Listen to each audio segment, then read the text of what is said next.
Hello मेरे प्यारे दोस्तों, आज हम आपके लेकर के आए हैं गुलाब फूल पर बिल्कुल नई शायरी। दोस्तों अगर शायरी की लाइन आपको पसंद आएगी तो प्लीज वीडियो को लाइक कीजिएगा और ज्यादा से ज्यादा इस वीडियो को अपने दोस्तों के पास शेयर कीजिएगा। चलिए दोस्तों शायरी को स्टार्ट करते हैं। गुलाब के फूल में जो मजा है वो चमेली में कहाँ।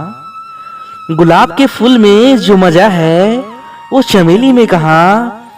और अपनी जान में जो मजा होता है, और अपनी जान में जो मजा होता है वो किसी और में कहा।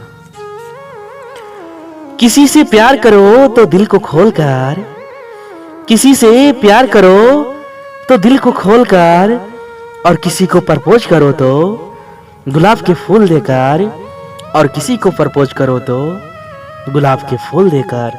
दोस्तों अगर शायरी की एक लाइन भी आपको पसंद आई हो तो प्लीज वीडियो को लाइक कीजिएगा और ज्यादा से ज्यादा इस वीडियो को अपने दोस्तों के पास शेयर कीजिएगा। धन्यवाद मेरे प्यारे दोस्तों।